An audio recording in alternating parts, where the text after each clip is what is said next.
you, Bill. And the warm-up is coming at the same time as we're getting a warning from the Kent County Health Department.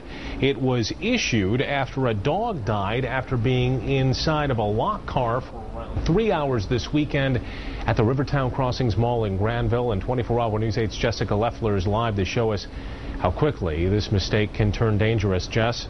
Brian, we're outside in the parking lot right now, and it's pretty temperate. I'd say even a little bit warm outside. But we put a thermometer inside of one of our cars just to kind of give us a gauge. This right here is hanging outside to measure the exterior temperature, and then on the inside of the car is a different type of temperature. Now, it's reading right now 116 on the inside of the car and 97 on the outside of the car. We're obviously not guaranteeing the accuracy of that. It's not quite that hot, but we just wanted to demonstrate for you how quickly and how dangerous it can become inside of one of these cars. I just can't express enough caring for the people and animals that have to put up with sometimes our stupidity. The windows were slightly cracked, but it wasn't enough for the tiny Chihuahua trapped inside of a car yesterday at RiverTown Crossings in Granville. We spoke with Mall Security. They tell us that other customers noticed the dog in the car around 2 o'clock in the afternoon, but nobody made an official complaint until around 4:45, almost 3 hours later. Firefighters were able to get inside of the car and tried to give the dog water in a small syringe, but it died in the mall parking lot.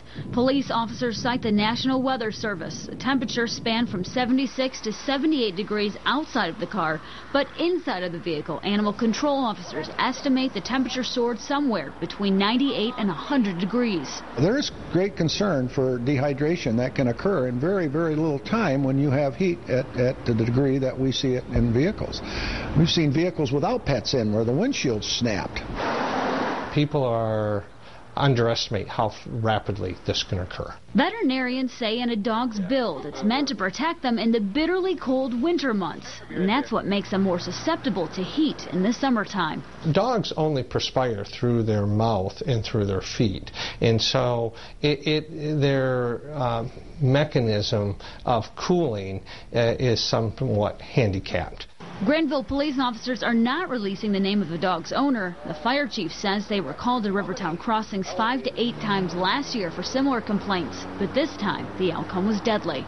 Since the malls moved into the city of Granville, we've seen a number of different cases that we're not probably would have seen in the past.